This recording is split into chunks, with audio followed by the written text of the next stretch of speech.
2 spoon போதும் உங்க பிரச்சனைகளை கட்டுப்படுத்த. லயன் டேட் சிரப், தினமும் 2 spoon Lion date syrup. Lion date syrup. மாதம்பட்டியில் ஓர் அற்புதம். பரிபூர்ணாஸ் ஐஸ்வர்யம் சீனியர்ஸ் லிவிங் பாரடைஸ். Phone 9943299940. 7 தலைமுறைகள் பாரம்பரியமிக்க ஒரே சித்த மருத்துவ ஸ்தாபனம் சேலம் சிவராஜ் சித்த வைத்தியசாலை. இப்பொழுது சேலம், ஈரோடு, சென்னை, ஹொசூர், திருப்பத்தூரில் தினசரி மருத்துவரை சந்திக்கலாம். தொடர்புக்கு 9842722500. உலக தமிழர்கள் அனைவருக்கும் வணக்கம். இன்றைய சிறப்பு நேர்காணலில் நம்மோடு இருக்கக்கூடியவர் மூத்த பத்திரிகையாளர் திரு ரங்கராஜ் பாண்டே. வணக்கம் சார். சார், விஜய் பரந்தூருக்கு சென்று மக்கள் மத்தியில் பேசியிருக்கிறார். அந்த நிகழ்வு குறித்து உங்களுடைய பார்வை? ஒரு அரசியல் கட்சி செய்ய வேண்டிய கடமையை செய்து விட்டார்.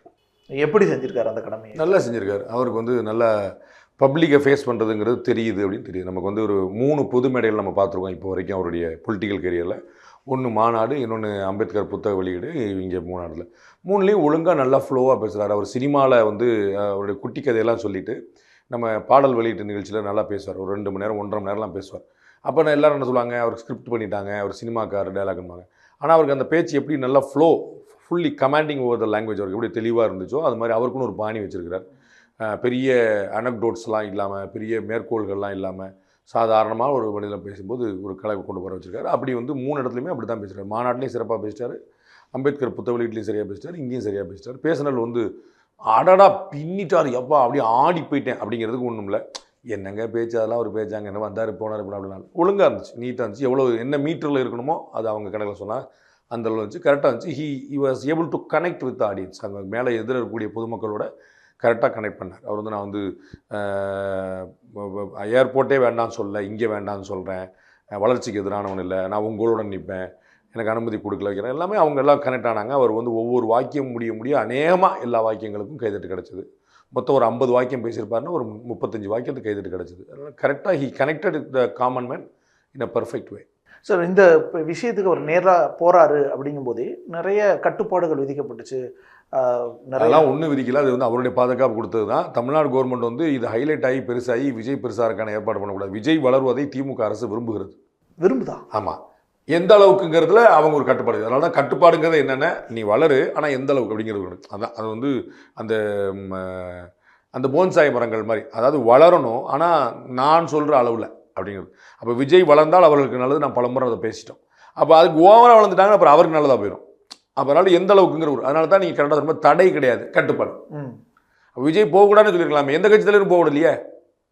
நீங்கள் 910 நாளில் ஆரம்ப காலங்களில் ஒரு 3-4 தலைவர் தவிர, சீமான், அன்புமணி தவிர எந்த தலைவர் போயிருக்காரு? இப்போ போவே இல்லை, யாருமே போகலையே.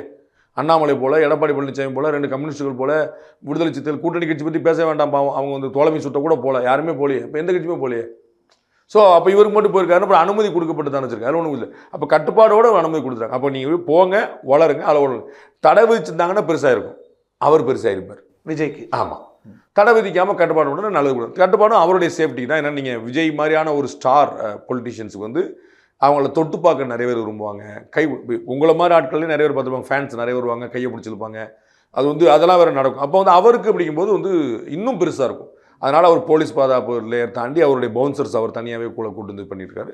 அதுக்கான பாதுகாப்பு தானே தவிர தடுக்கிற நோக்கம் இல்லை. தடுத்துருந்தால் ஈஸியாக தடுத்துருக்க முடியும். அவர் கோர்ட்டாக தான் போயிருக்கணும். அவர் தடுக்கிற நோக்கம் இல்லைங்கனால கண்டிஷன் போட்டு இல்லை சார். எங்கே பார்க்குறதுன்றதே, மண்டபத்திலையா இல்லை போராட்டம் நடக்கிற இடத்துலையா, இந்த ஏகனாபுரம் மக்களையே போய் பார்க்குறதா, அம்பேத்கர் திடலில் பார்க்குறதா, மண்டபத்தில் பார்க்குறதா, நிறைய குழப்பம். மண்டபத்தில் பார்த்தாரு. ஆமாம், மண்டபத்திற்கு அந்த அரங்கத்தில் இன்னொருத்தர் கூட அப்படி தான் கேட்டார். நான் மண்டபம் பார்க்க, நான் பெரிய ஓப்பன் ஸ்பேஸ் பார்த்துறேன், 1000 பேர் வெளியே நின்றுட்டு இருந்தாங்களே, எப்படி மண்டபம்னா க்ளோஸ் டோர் கிடையாது? க்ளோஸ் டோர் இல்லை. அப்புறம் எப்படி மண்டபம்னா என்னங்கிற வார்த்தைக்கு அர்த்தம் தேடுங்க தயவு செய்து. இல்லை, ஏகனாபுரம் போகல, அது அவரே சொல்கிறாரு. அடுத்த வாரம் வரும்போது ஊருக்குள்ளே போகிறேன். அப்போ ஊருக்குள்ளே போகும்போது இடமும் கம்மியாக இருக்கும். இவர் போனார்னா ஒரு குறைஞ்சபட்சம் 1000 பேர் அந்த ஊர் மக்கள் தந்து நிற்பாங்க, அக்கம்பக்கத்து ஊர் மக்கள் நிற்பாங்க. எந்த சம்மந்தமும் கிடையாது, ஆனால் விஜயை பார்க்க வர்றேன் அப்படின்னு ஒரு 100 பேர் நிற்பாங்க. ஸோ எல்லாருமே அப்போ இது இருந்தாமல் ஒரு பொது இடம் கொடுக்குறது சரிதான். அது தப்பில்லை. அதை ஏற்க போய் தானே அவர் போனார். நீங்கள் அதில் ஒன்றும் குழப்பம் இல்லையா. அது அவர் ஏற்றுட்டு தானே போனார். அவர் பொது வழியில் மக்கள் அவங்க இங்கே வந்துடுவாங்க, இவங்க போவாங்க, இல்லை அதில் ஒன்றும் தப்பு கிடையாது. ஒரு இடம் நீங்கள் இப்போ அங்கே வரல, இங்கே வரலன்னா அவர் ஒரு வேளை ரகசியமாக போய் பாருங்கள். நம்ம அனிதாவுடைய வீட்டிலேருந்து துப்பாக்கிச்சூடு நடந்த தூத்துக்குடி இடத்துலேருந்து அவர் ரொம்ப ரகசியமாக போனார். அது ஒன்றும் பிரச்சனையே இல்லையே. பொது வழியில் அறிவிச்சிட்டு போகும்போது 20ஆம் தேதி வருகிறார் விஜயன் அறிவிச்சிட்டு போனால் நீங்கள் போய் பார்க்க போவீங்கல்ல, உங்கள் கேமரா டீமே 10 பேர் போவாங்க. அப்போ 10 சேனல்லேருந்து 100 பேர் போவாங்க. நம்ம ஊரில் எவ்வளோ சேனல் இருக்குது? என்ன இருக்குது? இப்போ டிவிக்கு மட்டுமே தனியாக ஒரு ஸ்டேடியம் ரெடி பண்ணணும். அதனால் அவங்களுக்கு பாதுகாப்பு ஏற்பாடு பண்ணல ஒன்றும் தப்பு கிடையாது, ரொம்ப சரிதான். ஏன்னா அவர் கிராமத்தில் போனால் எங்கேயா திண்ணையில் உட்காந்து ஒரு 4 பேரோடு தான் பேசியிருக்கணும். அதுக்கு அவருக்கு உடன்பாடா?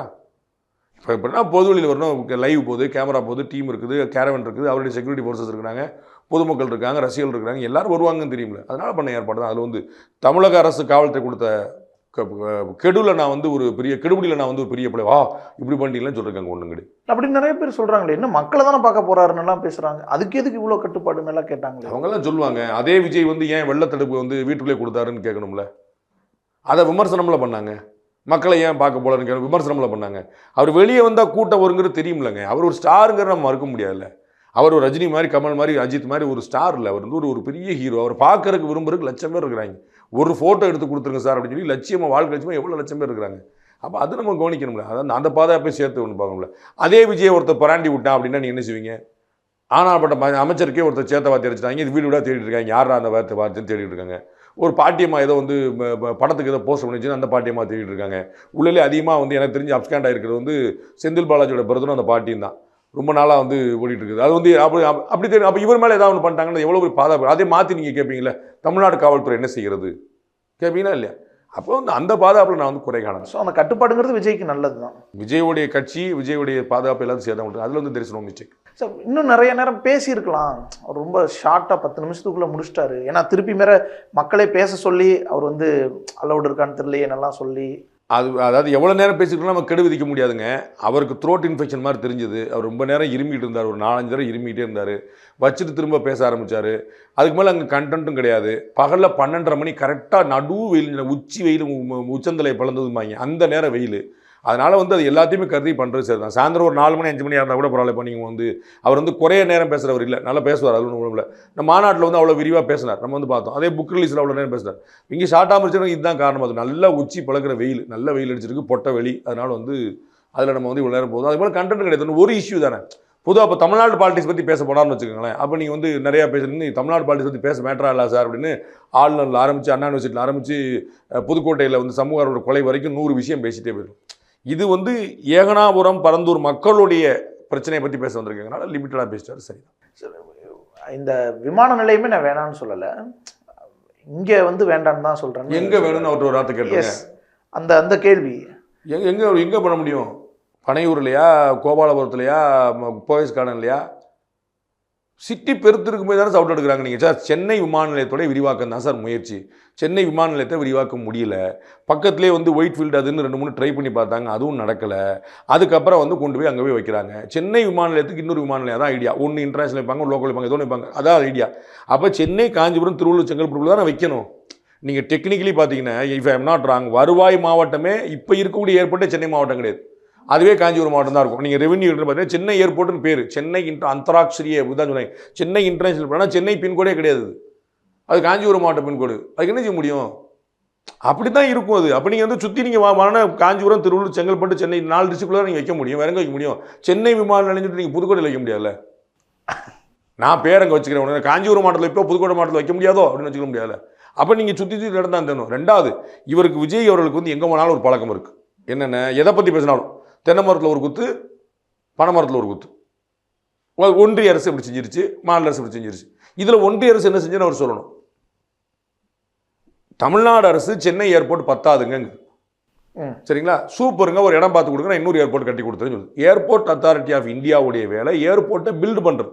அது இடம் கொடுக்குற யாருடைய வேலை? மாநில அரசு தான் வாங்கி கொடுக்கணும். அவ்வளோ. நீங்கள் வந்து இந்த நோட்டிஃபிகேஷன், இந்த இடத்துக்கான நோட்டிஃபிகேஷன் இப்போ வந்துச்சு, ஒரு 200 நாளைக்குள்ளே வந்துச்சு. இடத்துக்கான எல்லா பேப்பர்லையும் 5 பக்கம் 6 பக்கம் வந்துச்சு. அந்த கொடுத்தது யாருன்னு பார்க்கணும். நீங்கள் அமித்ஷான்னு போட்டுச்சா, நரேந்திர மோடின்னு பேர் போட்டுச்சா, மாவட்ட கலெக்டர் பேர் போட்டிருக்கு, அவங்க தான் வாங்கி கொடுக்கணும். அதைத்தான் நான் சொல்லிட்டு இருக்கேன். அப்போ எய்ம்ஸ் மருத்துவமனை கட்டுறேன்னு மட்டும்தான் சென்ட்ரல் கவர்மெண்ட் சொல்லும். எங்கன்னு நீங்கள் தான் முடிவு பண்ணணும். சேலத்தில் திரு அன்புமணி ராமதாஸ் இருந்தார் அப்படின்னு சொல்லிட்டு சேலத்துக்காரன்னு சொல்லி சேலத்துக்கு வந்து பிளான் பண்ணாங்க. திருச்சியில் வைப்போம், மத்தியில் இருக்குன்னாங்க, அப்புறம் மதுரையில் வைப்போம்னாங்க, அப்புறம் அந்த கப்பலூர்கிட்ட வச்சாங்க. ஸோ அந்த இடம் கொடுக்குறது தமிழ்நாடு அரசு, அதை மறந்துடக்கூடாது. அப்போ ஏனாத்தூர்லையும் பரந்தூர்லையும் விமான நிலையம் வைக்கலாம் அப்படின்னு சொல்லி முடிவு பண்ணு தமிழ்நாடு அரசு. இல்லை சார், பல இடம் செலக்ட் பண்ணி அதில் எது ஒத்து வரும் அப்படிங்கிறதெல்லாம் மத்திய அரசோடையும் ஆலோசிச்சு தான் சொல்கிறேன். ஒத்து ஒரு இடத்துல சார் நீங்கள் கொடுக்கணும். நான் ஏர்போர்ட் கிட்ட இடம் நீங்கள் கொடுங்க, இங்கே ஏர்போர்ட் கட்டிங்கன்னா ஜானகி ஏர்போர்ட் வைக்க முடியுமா? நீங்கள் இடம் கட்டிங்க கொடுத்துருங்க, கட்டுங்க அப்படின்னு சொல்ல முடியாதுல்ல. அந்த இடம்னாலே அந்த வசதி வாய்ப்புகள் எங்கேனாலுமே நான் 2-3 ஊர் பாதிக்கப்படதானே சார் செய்யும். கரெக்டாக சொன்னீங்க. போன பேட்டில் நான் ஒரு நண்பர் கொடுத்து வந்து அந்த வார்த்தையை நீங்கள் அப்படியே சொன்னீங்க. எந்த ஊராக இருந்தாலும் அது நான் முதல்ல கேள்வி எழுப்பணும்ல. ஏனாத்தூரில் வேண்டாம் அப்படின்னு சொல்லி சொல்கிறார், பரந்தூரில் வேண்டாம்னு திரு விஜய் சொல்கிறாரு. எங்கே பண்ணலான்னு அவரை சொல்லுங்க கேளுங்கன்று. பொதுமக்கள் பாதிக்கப்படாமல் வளர்ச்சி பணி பண்ணவே முடியாது சார். நீங்கள் வளர்ச்சி பணி எப்படி பண்ண முடியும்? பாதிப்பு அதிகமாக சாதகம் அதிகமாக, அவ்வளோதான். சாதகம் அதிகமாக பாதகம் அதிகம், இவ்வளோ தான் நீங்கள் பார்க்க முடியும். பாதகம் கம்மி சாதகம் அதிகம், அப்படி தான் பண்ண முடியும். அப்படி தான் இந்த ஏற்பாடு பண்ணியிருக்காங்க நான் நினைக்கிறேன். அதுவும் மத்திய அரசு தான் ஒரு 2-3 இடம் தேர்ந்தெடுத்ததுல இது பெட்டரா இருக்கும்னு தானே சார் இப்போ சொன்னேன். இல்ல நீங்க விஜய் வந்து ஏன் மத்திய அரசையும் சேர்த்து சொல்றாரு? ஆமா, மத்திய அரசு செலக்ட் பண்ண இடம் பரந்தூர் கொடுக்காம தான் சொல்ல போறாரு. இப்போ லிஸ்ட்லயே வைக்காம இருந்துடும். ஆமா, நீங்க ஏன் வாய் கொடுக்குறீங்க? இந்த 3ல 1 எடுத்துக்கொண்டு என்ன அர்த்தம்? 3 ஈக்குவல் தான் அர்த்தம். என்ன நீங்க சொல்றீங்க உங்க கேள்வி? அப்ப பரந்தூர் நீங்க சொல்லிட்டு ஸ்ரீபெரும்புல ஏன் வைக்கலன்னு சென்ட்ரல் கவர்மெண்ட் கேளுங்க. ஸ்ரீபெரும்புல கொடுக்கல, அவ்வளவுதானே. காஞ்சிபுரம் டவுன்ல ஏன் வந்து ஏர்போர்ட் கட்டல? காஞ்சிபுரம் டவுன் தமிழ்நாடு அரசு கொடுக்கல. அது எப்படி சார் கொடுப்பாங்க? ஏன் கொடுத்துட்டு போங்க, எங்களுக்கு என்ன கிடைச்சு? கொடுத்தா நாங்க கட்ட போறோம், அவ்வளவுதானே. சென்ட்ரல் கவர்மெண்ட் சொல்ல போறாங்க நீ கொடுத்தா நான் கட்டுறேன். நாங்க இடத்த எடுத்து கொடுத்து காலி இடம் எங்க ரொம்ப அதிகமா இருக்கும் அங்க தானே சார் செலக்ட். கரெக்டா சொன்னீங்க. திரு விஜய் அவர்கள் எழுப்பின கேள்விக்கு தேவேந்திரன் பதில் அதுதான் நான் சொல்லிக்கிறேன். விஜய் பேசுனது இந்த விஷயம், நான் வந்து வளர்ச்சிக்கு எதிரானவன் இல்லை, ஏர்போர்ட்டுக்கு எதிரானவன் இல்லை, இந்த இடத்துல வேணான்னு தான் சொல்றேங்கிறது மக்கள் அப்போ ஆறாவரமா கைதட்டுறாங்க. ஏன்னா அந்த ஊர் மக்களுக்கு அது விரும்பல இல்லை சார். மக்களுடைய போராட்டம் உணர்ச்சிகரமானது, உண்மையானது, நேர்மையானது, கவலைக்குரியது, எந்த டவுட்டும் இல்லை, 100%. ஆனால் ஆல்டர்னேட்டிவ் சொல்லணும்ல. திரு விஜய் அவர்கள் இன்னைக்கு இருக்கக்கூடிய பணியூர் இல்லம் ஒரு நாள் தோப்பா இருந்திருக்கும்ல, தோட்டமாக இருந்திருக்கும்ல, வயலாக இருந்திருக்கும்ல, விவசாயமாக இருந்திருக்கும்ல, இன்னைக்கு ஏர்போர்ட் இருந்திருக்கும்ல, கிளாம்பாக்கம் பேருந்து நிலையம் நேற்று வரைக்கும் விவசாயம் பண்ணிட்டு இருந்திருப்பாங்கல்ல. எல்லா வளர்ச்சியும் அப்படி தானே வந்துச்சு. கோயம்பேடு பஸ் ஸ்டாண்ட் எப்படி வந்துச்சு? மதுரை உயர்நீதிமன்ற கிளை வந்து ஏரியா இருந்துச்சுல. பல கல்லூரிகள் சென்னையில் மாம்பலத்தில் லேக் வியூ ரோடுன்னு ஒன்று இருக்கும். லேக் எங்க இருக்கு போய் தேடி பாருங்க. லேக் வியூ ரோடு இருக்கு. லேக் எங்க இருக்கு? வள்ளூர் கோட்டத்தில் குளக்கரை சாலை இருக்கு. அந்த குளக்கரை எது? அந்த குளக்கரை தான் வள்ளூர் கோட்டம். அந்த குளக்கரை சாலை பார்த்தீங்கல்ல. அப்போ நீங்கள் குளக்கரை சாலை இருக்கே, குளம் எங்கே இருக்குன்னு அதான் வள்ளூர் கோட்டமாக இருக்கு. பள்ளமாக இருந்தது மேடாக வந்துருச்சு, அவ்வளோதான். அப்போ எல்லாத்துக்கும் பின்னாடி அதுதான் இருக்கு. அப்படியே போயிட்டே இருந்தா புவி வெப்பமயமாதல்னு சொல்றாருல விஜய், அதையும் நம்ம கருத்தில் கொள்ளணும். நான் சொல்றேன் பேலன்சிங் ஆக்ட் தேவை அப்படின்னு. எல்லா வளர்ச்சி திட்டங்களுக்கு மீத்தேன்ல ஒரு அப்ஜெக்ஷன் வரும், நெடுவாசல்ல ஒரு அப்ஜெக்ஷன் வரும், எல்லாத்துலயும் அரிட்டாப்பட்டியில் டங்ஷன்ல ஒரு அப்ஜெக்ஷன், எல்லாத்துலயும் தான் வரும். என்எல்சிக்கு வரலையா? இப்போ வரைக்கும் போராடுறாங்க. எல்லாத்துக்கும் வரத்தான் செய்யும். அப்ப நீங்க 2ல எது பாதகம் எது சாதகம் பார்த்து எது அதிகம் பார்த்து செய்யணும், அவ்வளவுதான். ஒரு 4 நான் இப்போ தான் வேறு உதாரணம் சொன்னேன். இப்போ 4 மக்களுக்கு வந்து ஒரு பாதிப்பு ஏற்படுங்க. ஒரு ரயில்வே ஸ்டேஷன் ட்ராக் போடுறீங்க, ஒரு பஸ் ஸ்டாண்ட் ட்ராக் போடுறீங்க. அப்போ ஏன் வச்சுக்க நீங்கள் டோல் ரோடு போடுறீங்க, ஹைவேஸ் போடுறீங்க. அப்போ 2 ஊர் ரோடு எடுப்பாங்கல்ல. ஒரு பழைய கவிதை அருமையாக வந்துச்சு, இந்தியா முழுவதையும் இணைத்தது நெடுஞ்சாலை, எங்கள் கிராமத்தை பிரித்தது. இந்தியா முழுக்க எனக்குன்னு சொல்லிட்டாங்க ஹைவேஸ்னு. ஆனால் என் ஊருக்கு குறுக்க போட்டாங்க. இப்போ என் ஊருக்கே நான் பாலம் தாண்டி போக வேண்டியிருக்குன்னு. அப்படித்தான் வந்து எல்லாமே விவசாய நிலங்களை போட்டது தான். அப்படி தான் போடுறாங்க. அதில் ஒன்றுமே செய்ய முடியாது. நம்ம பார்க்க வேண்டியது சார் 10 பைசா பிரயோஜனம் இல்லாத ஒரு ஏர்போர்ட்டுக்கு இவ்வளோ வேலை தேவையான்னு கேட்டால் அதை மூடிடணும். ஏர்போர்ட்டுடைய நாளைக்கு ஃபியூச்சர் என்னன்னு யோசிச்சுட்டா அதை திறந்துடணும். இவ்வளோதான் நம்ம பார்க்க வேண்டியது. ஒவ்வொரு விஷயத்துக்கு பின்னாடி என்எல்சியில் நீங்கள் வந்து வேணுமா அப்படி இங்கே என்எல்சி வேணுமான்னு அங்கே தவிர வேறு எங்கேயுமே நிலக்கரி இல்லை. ஆனால் சார் அதில் சொல்கிறது நிறைய காம்பன்சேஷனே கொடுக்கல, வேலைவாய்ப்பு கொடுக்குறேன்னு நாங்கள் கொடுக்கல, இப்படி பல விஷயங்கள் நாங்கள் சொல்கிறாங்கல்ல. அப்போ நீங்கள் என் நிலத்தை எடுத்து பொறுத்தளவுக்கு என்கிட்ட ஒரு மாற்று ஐடியா இருக்குது. நான் அதை ரொம்ப காலமாக சொல்லிட்டு இருக்கேன். உங்களுடைய பேட்டியை பயன்படுத்தி ஒரு வரி சொல்லிடுறேன். இது போன்ற வளர்ச்சி திட்டங்களில், மக்கள் பயன்பாட்டு திட்டங்களில், கமர்ஷியல் ஆஸ்பெக்டும் இருக்கிற திட்டங்களில் நிலம் கொடுத்த ஒவ்வொருத்தரையும் பங்குதாரராக சேர்த்துறணுங்கிறது என்னுடைய பாயிண்ட். அது வந்து அவருக்கு வந்து தேவேந்திரன் வந்து ஒரு 1.25 ஏக்கர் தான் கொடுத்துருக்கிறார். அந்த ப்ராஜெக்ட் வந்து 1 லட்சம் ஏக்கர், சரிங்களா? அது போக லேண்ட் மட்டுமே இல்லை, அங்கே இன்வெஸ்ட்மெண்ட் இருக்குது, கேபெக்ஸ் இருக்குது, கவர்மெண்ட் இருக்குது. அப்போ நான் சொல்கிறேன் கவர்மெண்ட்டை ஒரு இப்போ ஏர்போர்ட் அத்தாரிட்டி ஆஃப் இந்தியா வந்து அதை வந்து அதானிக்கு கொடுத்துரும். யாரோ ஒருத்தருக்கு, பெரும்பாலும் அதானிக்கு, இல்லாட்டி யாரோ ஒருத்தருக்கு அந்த ஏர்போர்ட்டை கட்டுப்பா அப்படின்னு கொடுத்துரும். அப்போ அதானியோட இன்வெஸ்ட்மெண்ட் அங்கே ஒன்று வரும். கவர்மெண்ட் இவ்வளோ ஃபெசிலிட்டேட் பண்ணி இவ்வளோ ஆர்ப்பாட்டம் பண்ணி எல்லாத்தையும் பண்ணியிருக்கேன், நான் தான் அதை நடத்த போகிறேன்னு அவங்களுக்கு ஒரு கவலை இருக்கும். அப்போ நான் சொல்கிறேன் கவர்மெண்ட் ஆஃப் இந்தியாவுக்கு ஒரு ஷேர், அதாவது ஏர்போர்ட் அத்தாரிட்டி ஆஃப் இந்தியாவுக்கு ஒரு மேஜர் 50% வச்சுங்க. அதானிக்கு ஒரு 25% வச்சுங்க. சந்தோஷமாக செலவு பண்ணியிருக்காரு, சந்தோஷம் 75% எடுத்துருங்க. மிச்சம் ஒரு 25% இருக்கு பார்த்தீங்களா? அது வந்து இந்த மொத்தத்தையும் பிரித்து கொடுத்து 25% 100% மாற்றி இந்த ஏர்போர்ட் பரந்தூரி ஏனாத்தூருக்குள்ள இடம் கொடுத்த அத்தனை பேருக்கும் ஒவ்வொரு இண்டிவிஜுவலுக்கும் வந்து அவருக்கும் அவர் தலைமுறைக்கு யார் யாரும் எழுதி கொடுக்குறாங்களோ பென்ஷன் பண்ண மாதிரி நீங்கள் இருக்கிற வரைக்கும் உங்களுக்கு பிறகு உங்கள் பையனுக்கு உங்களுக்கு பிறகு மனைவிக்கு மாற்றி நீங்கள் கொடுத்து விட்ருங்க. ஒன்றும் பிரச்சனை இல்லை, காலகாலத்துக்கு கிடச்சிரும். அதை நீங்கள் செய்யுங்க. நீங்கள் டோல் ரோடு கொடுக்குறவங்களுக்கு தான். நான் 55 சென்ட் இடம் கொடுத்துட்டேன். 55 சென்ட்டை வந்து ரேஷியோ பிரிச்சிருக்கு. ஒரு கார் போனால் உனக்கு 10 காசு. நான் மொத்தம் 3 சென்ட் தான் இடம் எடுத்துருக்காங்க. ஓகே, ஒரு கார் போனால் உனக்கு 3 காசு. ஒரு காருக்கு 3 காசு. 100 கார் போனால் 300 காசு. 1000 கார், லட்சம் கார், மாதம் போகிறாங்க காசு. எனக்கு மாதம் காசு மாதம் கால்குலேட் பண்ணி நீங்கள் எனக்கு சம்பளம் மாதிரி அனுப்பிடுங்க. ப்ராஜெக்டில் பங்குதாரராக எடுத்துக்கிறேன். அவ்வளோதான். என்எல்சிலேருந்து பரந்தூர்லேருந்து இதுலேருந்து எல்லாத்துக்கும் அவ்வளோதான். ஆனால் செய்ய மாட்டாங்களே. அதில் வந்து நிறைய காம்ப்ளிகேஷன்ஸ் இருக்குது. அது செய்ய நில இழப்பீடே தர மாட்டாங்க, உரிய விலையை சென்ட்ரல் கவர்மெண்ட் வந்து இழப்பீடு வந்து டபுளா ட்ரிபிளா கொடுக்குது. நீங்க போதா வேலை வாய்ப்பு தரம்னு வாக்குறுதி கொடுத்திருந்தாங்க. அதுவே நிறைய பேருக்கு கொடுக்கல. அதுல வந்து வேலை வாய்ப்புல முன்னுரிமை தான் சொல்லுவாங்க. நீங்க அந்த வார்த்தை நீங்களா ஒன்று போட்டு கட்சிக்காரங்க மேடையில் பேசுற மாதிரி என்கிட்ட பேசுற முன்னுரிமை கூட கொடுக்கறது இல்லை. அதெல்லாம் கொடுப்பாங்க. அதுல வந்து நிறைய ரேஷன் கொடுத்துட்டு இருக்காங்க. நிறைய பேர் பார்த்துருக்காங்க. என்எல்சியில் வந்து கடலூர் மக்கள் வந்து நான் பலன் பரலான்னு சொல்லட்டும், அப்படிலாம் சொல்லவே சொல்லாதீங்க. அதுல வந்து அன்புமணியே சொல்றாரு சார். அன்புமணி அரசியல்வாதி சார். நான் மக்களை சொல்லுங்கன்ற அடல் அவர் மக்கள் அவர் சாமானிய மக்களா போய் நிற்பாரா, கியூல நிற்பாரா? அவர் அரசியல் தலைவர் தானே. அப்போ அதனால தான் அவர் தனியாக ஸ்பெஷல் பண்ண அவரை நீங்கள் கணக்கு சேர்க்காதீங்க. அதனால் பலன் பெற்றவர்கள் நிறைய பேர் இருக்காங்க, மறுக்கிறாங்க. அங்கே வேலை பார்க்குறவங்க இருக்காங்க, குடியிருப்பவங்க. நெய்வேலி கிராமம் வந்து எப்படி இருக்குன்னு பாருங்கள், நெய்வேலியுடைய குடியிருப்புகள் எப்படி இருக்குன்னு பாருங்கள், அந்த ஊர் மக்களுக்கு அவங்க வந்து தண்ணி எவ்வளோ கொடுக்குறாங்கன்னு பாருங்கள், வெள்ளத்தடுப்பில் அவங்க எவ்வளோ பண்ணாங்க. என்எல்சியோடைய சிஎஸ்ஆர் ஆக்டிவிட்டி போய் நீங்கள் பார்க்கணும். தயவு செய்து நான் சொல்கிறேன், ஆடி போயிருவீங்க. வெள்ளத்தடுப்பு பணிக்கு என்எல்சியை தான் பெருசாக பயன்படுத்திக்கிடுச்சு அரசாங்கம். அவங்கள்ட்ட இருக்கக்கூடிய மோட்டர், ட்ரெட்ஜிங் மிஷின் எல்லாம் தான் பயன்படுத்துனாங்க. அதெல்லாம் அவங்க காசு வாங்கினாங்களா, ஃபீஸ் வாங்கினாங்களா? அவங்க இன்னும் 1000 செஞ்சுருக்காங்க. என்எல்சி வந்து லட்சக்கணக்கில் செஞ்சுருக்கு. அதெல்லாம் சும்மா நீங்கள் 19 அடிச்சு போகாதீங்க. நான் சொல்கிறது மத்திய அரசுடைய, எனக்கு தெரிஞ்சது மத்திய அரசுடைய திட்டங்களில் நீங்கள் காம்பன்சேட் பண்ணணும்னு ஏதாவது ஒன்று சொல்லுங்கள் சார். இப்போ இந்த பரந்தூர் விஷயத்துலேயே சீமான் என்ன சொல்கிறாருன்னா, இருக்கிற ஏர்போர்ட்டே வந்து அதனுடைய தேவையே குறைவாக. அவர் எப்பயுமே அப்படி தாங்க சொல்லுவார். அவர் வந்து என்னைக்கு ஏர்போர்ட்டில் போனார்? அவருக்கு வெளிநாட்டு பாஸ்போர்ட்டை முடக்கி வச்சுட்டாங்க. அவர் வந்து எப்போ ஏர்போர்ட் போனார்? ஃபாரின் எப்போ கடைசியாக போனார்னு எனக்கு தெரியல. தந்திட்டியில் நாங்கள் இருக்கும்போது அனுப்பினோம் இருக்குது எங்களுக்கு நண்பராக எங்களுக்கு கூட சேர்த்துருந்தோம். அப்போ போனதுக்கப்புறம் எப்போ போயிருக்காருன்னு தெரியல. அவர் சேலம் ரோடுக்கே ரோடு தான் போயிட்டு இருக்கலன்னாரு. இது என்ன கணக்கு உங்களுக்கு? உங்கள்கிட்ட தான் 3 சட்டை இருக்கேன், 4 சட்டை இருக்குன்னு என்ன செய்வீங்க? என்ன நான் சட்டை இல்லாமல் இருக்கேங்க, நீங்கள் எதுக்கு உங்கள் 4வது சட்டை உங்களுக்கு கேட்டால் என்ன செய்வீங்க? எப்போ நான் திருடலை, அடிக்கல, வைக்கல, 4 சட்டை வாங்கிக்கிறேன், ஒன்றும் பிரச்சனை. இப்போ திருப்பி என் பழைய சட்டை நான் உனக்கு கொடுத்தேன், யூஸ் ஆகணும் தான் பார்க்கணும். ஃபெசிலிட்டி கூடன்னு உலகம் போனால் சொல்லுவோம், ஃபெசிலிட்டி குறைன்னு உலகத்தில் யாராவது சொல்லுவாங்களாங்க? இன்றைக்கி என்னென்ன ஏவாவில் என்ன சொன்னார்? சாலை வேணும்னு சொன்னாரா இல்லையாங்க? அவர் எதிர்க்கட்சியாக இருக்கும்போது வேண்டாம்னு சொன்னாரா இல்லையாங்க? அப்புறம் இது என்னங்க மக்களுடைய வளர்ச்சியில் பாலிடிக்ஸ் பண்ணுவீங்களாங்க? நீங்கள் சாலை வேண்டாம்னு சொல்லுவீங்களா? நீங்கள் பாண்டியன் எக்ஸ்பிரஸ் இருக்குது, எனக்கு வந்தே பாரத் வேண்டாம்னு சொல்லுவீங்களா? சார் ஃபெசிலிட்டி அப்படி பண்ணுறது ஓகே. 4 விமானம் இருக்குது, 5வது விமானம் வேண்டாம்னு சொல்லுவீங்களா? இல்லை சார், சென்னை டு டெல்லி 2 விமானம் இருக்குது. இந்த விமானம் சென்னை டு டெல்லிக்கு வந்து ஒரு விமானம் போதுங்க. எவ்வளோ விமானம்? ஒரு விமானம் இருக்குது, ஒரு நாளைக்கு ஒரு சர்வீஸ். உங்களுக்கு ஓகேவா?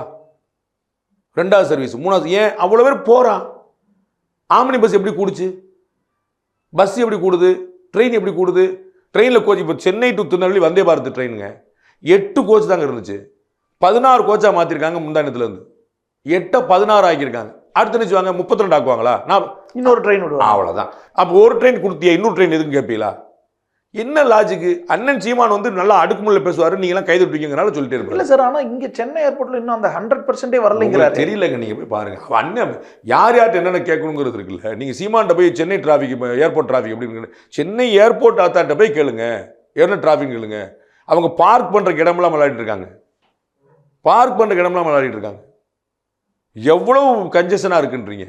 டெர்மினல் 1, 2 எக்ஸ்பெண்ட் பண்ணி போய் முடியல. அங்கே எவ்வளோ மைக்ரோ கேபிள். அவன் வந்து நீங்கள் விமானத்தில் ட்ராவல் பண்ணிங்களான்னு தெரியல. விமானத்தில் போனீங்கன்னா சென்னை வந்து அடுத்த 25 நிமிஷத்தில் அடைஞ்சிருவோம்.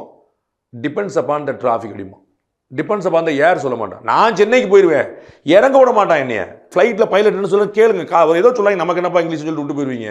அவர் சொன்னால் கொஞ்சம் கேட்டிங்கன்னு தெரியும். 20 நிமிஷத்தில் ரீச் ஆயிடுவோம். Depends upon the traffic. என்ன டிராஃபிக்கு? தாம்பரம் பல்லாவரம் டிராஃபிக்கா? இறங்க விட மாட்டாங்க. பறந்துகிட்டே இருக்காங்க, போகுது வருது நிமிஷ நேரத்துக்கு. அவர் அண்ணன் சீமான் சொல்லிட்டாரு, ஏர்போர்ட் சும்மா காலி, இவ்வளோ காலிட எதுக்குப்பா பாரு. இன்னொன்று சார், இப்போ பரந்தூர்லேயே ஒரு வேலை கட்டுறோம் அப்படின்னாலும் அது கட்டி முடிச்சு 10-15 வருஷம் கழிச்சு வரும் பொழுது இன்னைக்கு இருக்கிற டெக்னாலஜி மாதிரி ரன்வேயே தேவைப்படாமல் ஒரு சூழல் வரலாம் ஃப்ளைட்டுக்கு. அந்த அளவுக்கு டெக்னாலஜி வளர்ந்துட்டு இருக்கு. அப்போ அதையும் சேர்ந்துல நம்ம கணிக்கணும். தொலைநோக்கு பார்வைன்றது அதுவும் சேர்ந்து தானே. அப்போ கட்டி வச்சுட்டு சும்மா வச்சிருக்கிறதுக்கு இங்கே இருக்கிற அந்த டெக்னாலஜி டெவலப்மெண்ட்டுக்கு ஏற்ற மாதிரியான சூழலையும் நம்ம கருத்தில் கொள்ளணுன்றாரு. முதல்ல வந்து ஹெலிகாப்டர் மாதிரியான லேண்டிங்கும் ரன்வே வந்துருச்சா நீங்கள் யோசிக்கணும். வந்துருச்சா? அக்கம் பக்கத்தில் இருக்குதா? 10-15 வருஷத்தில் இருக்குதான்னு யோசிக்கணும். ஓகே, நாளைக்கு வந்துருச்சு சார், 2035 வந்துருச்சு சார். Okay super. அப்போ எக்ஸ்ட்ரா ஸ்பேஸ் இருந்துச்சுன்னா எக்ஸ்ட்ரா ஃப்ளைட் விடலாம்ல. இந்த மாதிரி எக்ஸ்பென்ஷன் அடுத்து இன்னொரு பரந்தூர் தேடி போக வேண்டிய நேரம் கம்மியாகும்ல. என்னங்க உங்கள் லாஜிக் இருக்குது? இப்போ வந்து திரிசூலம் பார்த்தாம நீங்கள் வந்து பரந்தூர் போயிட்டீங்க. பரந்தூரில் நாளைக்கு வந்து இன்னொரு தேட வேண்டியலாம் முடியாமல் போனிருக்கலாம். இப்போ நம்ம வந்து பாரிஸ் பஸ் ஸ்டாண்டு பார்த்தாம நம்ம வந்து கோயம்பேடு பஸ் ஸ்டாண்டு போனோம். கோயம்பேடு பஸ் ஸ்டாண்டு போகாமல் கிளாம்பாக்கம் பஸ் ஸ்டாண்டு போயிட்டோம். அப்போ நாளைக்கு பரந்தூர் விமான நிலையம் பார்த்தாம இன்னொரு போக இருக்கும்ல. அப்போ ஏற்கனவே இருக்கிற சைஸோட ரொம்ப பெருசாக இருந்தால் இன்னும் 10 வருஷம் கழிச்சு போகலாம்ல. ரன்வே சின்னதாக இருக்குது. அப்போ ரன்வேல பண்ணலாம், இன்னும் 10 ஃப்ளைட்டை பார்க் பண்ணிக்கலாம்ல. இவ்வளோ இடத்த வச்சு என்ன செய்ய போகிறோன்னு எப்படி கேட்பீங்க? இடம் பத்தாதுன்றாங்க அவங்க. நீங்கள் போய் தயவுசெய்து நீங்கள் போய் பெங்களூர்லாம் ஏர்போர்ட் பாருங்கள் சார், ஹைதராபாத்லாம் ஏர்போர்ட் பாருங்கள் சார், நீங்கள் போய் பாருங்கள், வாயை திறங்க சார், மக்களுக்கு நான் நல்ல சொல்லுங்கள். சென்னை ஏர்போர்ட்டை விட மற்ற ஏர்போர்ட்லாம் பெருசு பிரம்மாண்டமானது. அப்போ என்ன சார் செய்யணும்? இவ்வளோதானே சார். நகரத்துக்கு ரொம்ப வரும்போது லண்டன்லேருந்து ஒருத்தர் ஃப்ளைட்டில் வரான் சார், இந்தியாவில் இன்வெஸ்ட் பண்ணி நீங்கள் தான் முதலமைச்சர் தான் போய் கேட்குறா, இன்வெஸ்ட் பண்ணி மெட்ராஸ் வரான் சார். அவனை வந்து ஃப்ளைட்டில் ஒடுக்கி உட்காரு, என்ன காலை கட்டி உட்காந்துருக்காரு, ஒழுங்கு உட்கார் அப்படின்னு சொல்லி என்ன சார் அவன் இப்படி தான் போட்டு உட்காரணும் பார்ப்பான், சௌரியமாக அவனுக்கு ஃபெசிலிட்டி பண்ணி தரணும்ல சார். அவனை இன்வெஸ்ட் பண்ணி வான்றீங்க, எப்படி வருவான்? ஏர்போர்ட் இல்லை, போர்ட் இல்லை, பஸ் இல்லை, டிராஃபிக் இல்லை. நீங்கள் வந்து செங்கல்பட்டு போகிறதுக்கு 2 மணி நேரம் ஆகும், செங்கல்பட்டு சிறுத்து போகிறதுக்கு 2 மணி நேரம் ஆகும். என்ன சார் அர்த்தம்? 10 மணி நேரம் டிராஃபிக் வந்து 2 மணி நேரமாக மாறிடுச்சு, 20 நிமிஷம் டிராஃபிக் 2 மணி நேரமாக மாறிடுச்சு. கன்ஜஷனுங்கிறது தானே சார். எங்கள் ஊருக்கு நாங்கள் வந்து 12 மணி நேரம் ட்ராவல் பண்ணுவோம், 8 மணி நேரத்தில் ரீச் ஆகிறாங்க. இப்போ அண்ணன் சீமான் எதுக்கு ரோடுன்னு கேட்பாரு. விவசாய நிலத்தில் எதுக்கு அதை பண்ணிக்கிட்டு வேற எந்த நிலத்தை பண்ணுங்க? ஒரு இதில் கண்ணாடி இலை போட்ட ஒரு ரோடு வந்து ரெடி பண்ணி கொடுத்துருங்க, நம்ம போட்டுருவோம், ஒன்றும் பிரச்சனை இல்லை. வானத்துக்கு மேலே ரொம்ப சின்ன வயசில் என்கிட்ட வந்து சும்மா ஜோக் சொல்லிடுறேன் உங்களுக்கு, நீங்கள் ரொம்ப சிரிக்க பேசுவீங்கிறனால. ரொம்ப சின்ன வயசில் நான் ஒரு இடத்துல வேலை பார்த்துட்டு இருந்தேன். அப்போ வந்து ஒரு ரொம்ப லேபர், அப்பாவி லேபர் வந்து அது எப்படி மாண்டே வந்து ஃப்ளைட் இம்மாந்தண்டி இருக்குது, மேலே ரொம்ப சின்னதாகிடுது அப்படிமா. அதில் எப்படி பாருங்க, நான் சொன்னேன் அந்த கண்ணாடி ரோடு ஒன்று போட்டு வச்சுருப்பாங்க, ரொம்ப தூரம் போயிடுது, அது கண்ணாடினா நமக்கு தெரியல அப்படின்னு. அது மாதிரி தான் இப்போ நீங்கள் ஐடியா சொல்லுங்கள். நீங்கள் ரோட்டில் போட்டு அப்படின்னா வேறு கண்ணாடி இலை போட்டு ஒரு ரோடு போடுங்க, அதுலேயே வந்து பஸ் மாதிரி நம்ம வந்து ஃப்ளைட் விட்டுருப்போம். நம்ம விவசாய நிலம் இப்போ இன்னைக்கு முதல்ல நெற்கதிரை கொடுக்குறாங்க விவசாயிகள், பச்சை துண்டை போத்துறாங்க. விவசாயிகளுடைய கவலை நியாயமானது, நேர்மையானது, கவலைக்குரியது, பதில் சொல்ல வேண்டியது, ஒன்றுமே பிரச்சனை இல்லை. ஆமாம், அவளுடைய கவலை என்ன? ஒன்று சென்டிமெண்ட் ரீசன், நான் வந்து ஊரை விட்டு வெளியே போக வேண்டியிருக்கு, ஏன் ஊர் காலங்காலமாக இருந்தேன். ஒன்று. ரெண்டாவது, என்னுடைய வாழ்வாதாரம் பாதிக்கப்படுது. சென்டிமெண்ட் ரீசனை நீங்கள் சரி பண்ணிட முடியும், புரியுங்களா? உங்கள் சொந்த ஊர் எதுங்க?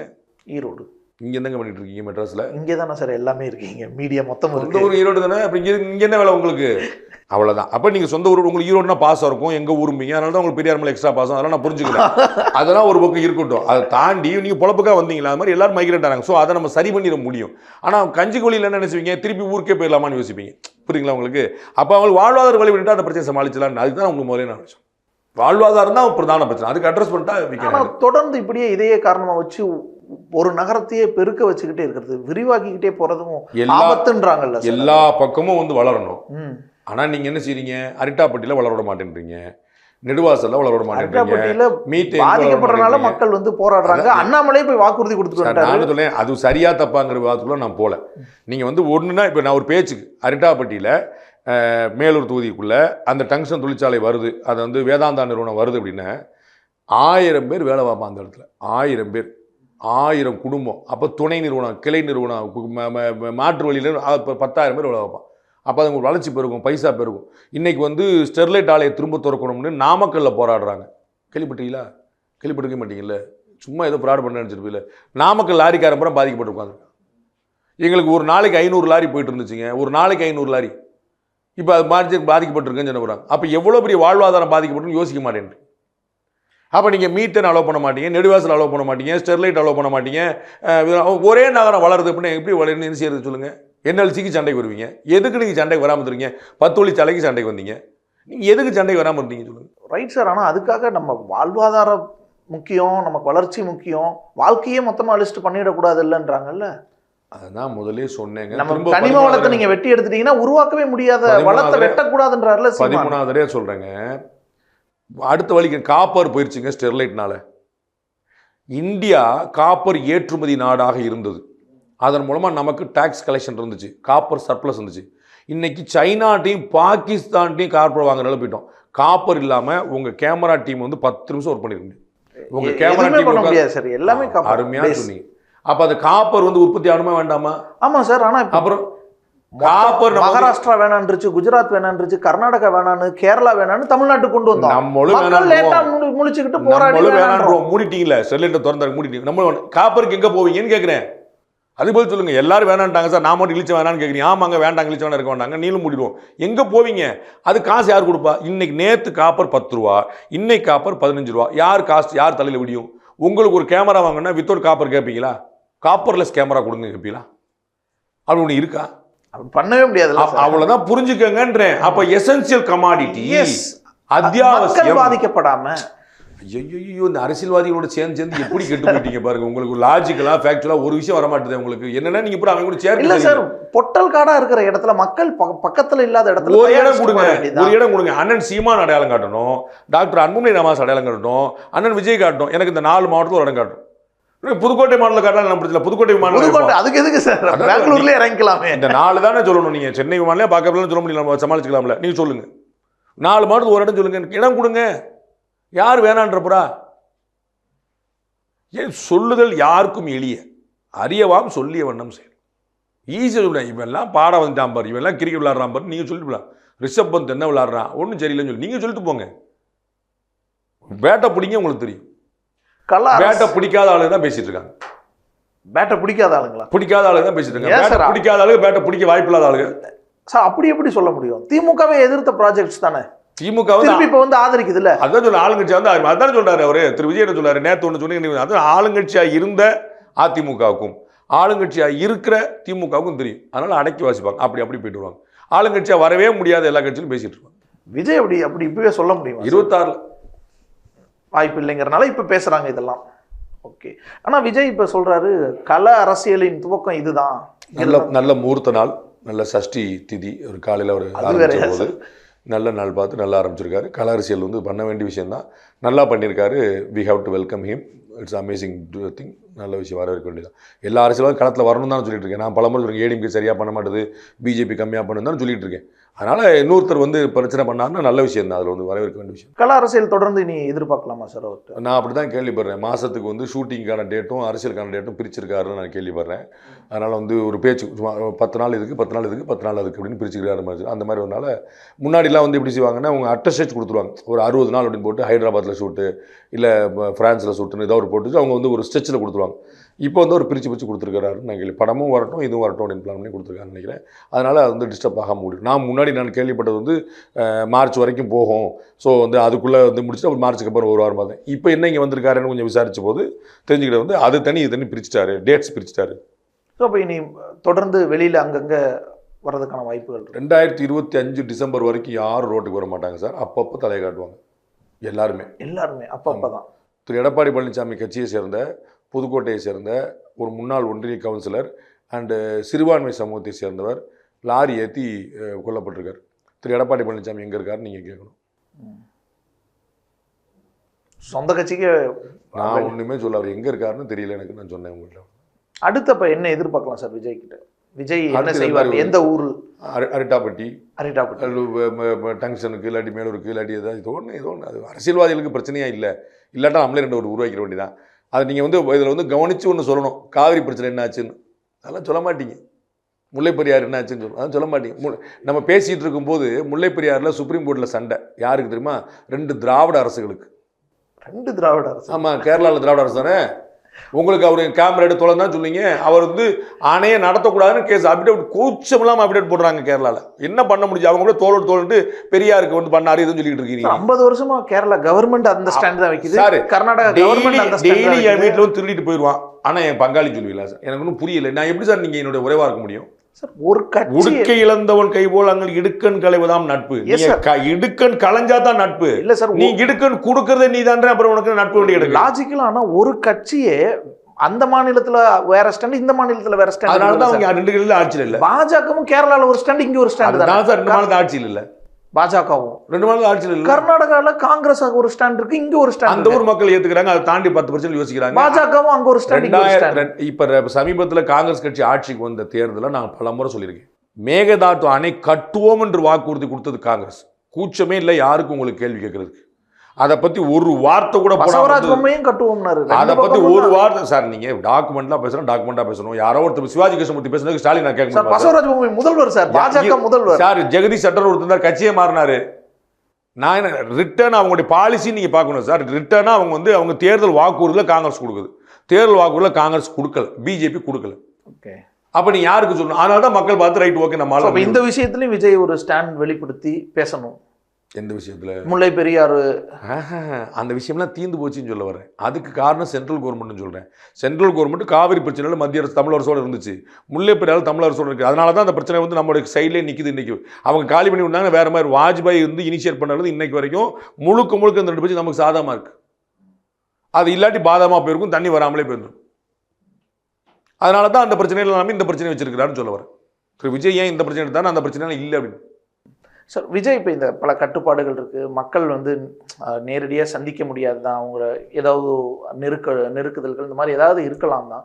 ஆனால் அதை செஞ்சுருக்கும் பொழுது அவர் இறங்கி மக்களை ஒரு 4 பேரை பார்த்துருக்கும் போது, இறங்கி நடந்திருக்கும் போது கொஞ்சம் அது இன்னும் வேற மாதிரியான இமேஜாக இருக்கும். இப்போ ஆந்திராவில் பவன் கல்யாண் அந்த மாதிரியான விஷயங்கள் செஞ்சுருந்தாரு, அதெல்லாம் பண்ணுவார். ஸோ அதை செஞ்சுருக்கலாம் இப்போ அப்படின்னு ஒரு எதிர்பார்ப்பு. சார் விஷால் என்ன பண்ணாருங்கிற வச்சு நீங்கள் விஜய் என்ன பண்ணணும்னு கேட்க முடியாது சார். எல்லாரும் ஒன்று, அவரும் விஷாலும் ஸ்டார் தான். அதெல்லாம் பவன் கல்யாண் அங்கே அதுதான் நான் உங்களுக்கு பேரை சொல்லிட்டேன். நான் ஒரு பேர் உங்களுக்கு புரியுறக்கா சொல்லிட்டேன். எல்லாரும் பண்ணுவாங்கங்கிறனால ஒரே மாதிரி தான் எல்லாரும் பண்ணுங்கிறது. ஒவ்வொருத்தரும் ஒரு ஸ்டைல் இருக்கும், பேட்டர்ன். அவர் கட்டாயம் கிளம்ப, அவர் நிற்பார், போவார், நடப்பார், அதெல்லாம் போனார்.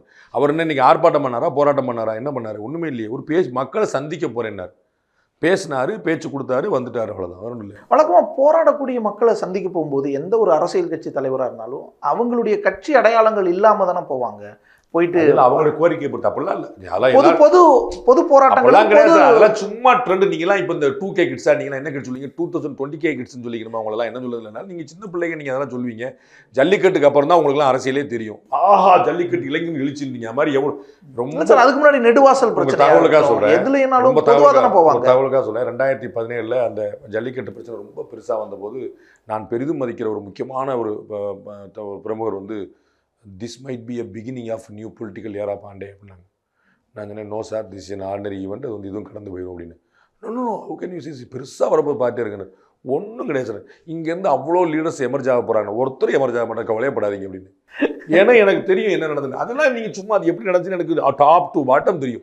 அதில் கலந்துக்கிட்டவங்களே சொல்லுவாங்க. அதனால வந்து இப்படி அவர் முன்னாடி போன துண்டு போடாமல் போனோம், துண்டு போட அதெல்லாம் இல்லை சார், அதெல்லாம் இல்லை. அதுக்கு முன்னாடி கூடங்குளத்துல இருந்து, நெடுவாசல்ல இருந்து பல போராட்டங்கள்ல இந்த மக்கள் வந்து சும்மானாவது சொல்லுவாங்க சார். அது மக்கள் கூட போராட்டம் என்ன, ஏடிஎம்கே சப்போர்ட் வேண்டாம்னு யாரையாவது சொல்லுங்க. இல்லை, அந்த கட்சி நிலைப்பாடோட வராதீங்க, கட்சியா வராதீங்க. நான் வரணும், என் கரை வேட்டி வரக்கூடாது, அது என்ன கணக்கு? நான் வேட்டி கட்டாம வரணுமா? அப்ப எடப்பாடி அரசியலுக்கு பயன்படுத்திக்காதீங்க. போராட்டமா இந்த போராட்டத்துக்கு வந்து நில்லுங்க. அரசியல் தானே சார். ஆமா சார், உங்க போராட்டம் தேர்தல் அரசியலுக்கு நீங்க கொண்டு போய்க்காதீங்க. தேர்தல் அரசியல் செய்யாம எந்த கட்சி இருக்கு சொல்லுங்க?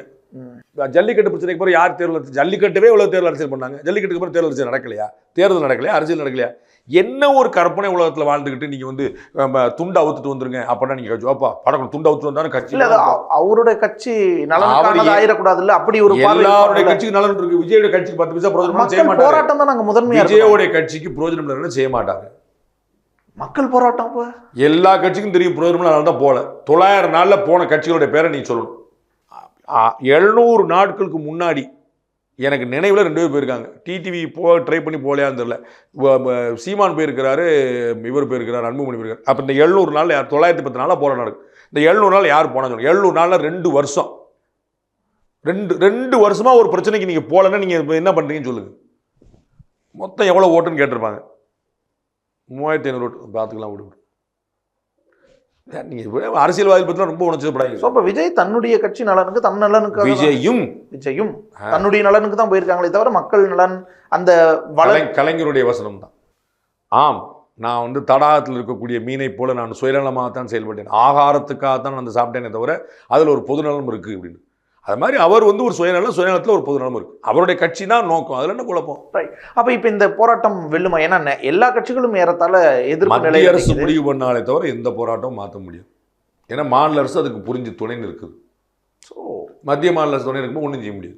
பரந்தூர் விமான நிலையம் இப்போ இன்னைக்கோ நாளைக்கோ நாளைக்கு ஒரு நாள் அமையத்தான் செய்யும். நன்றி சார், உங்களுடைய நேரம் நீங்கள் பரந்தூர். நன்றி.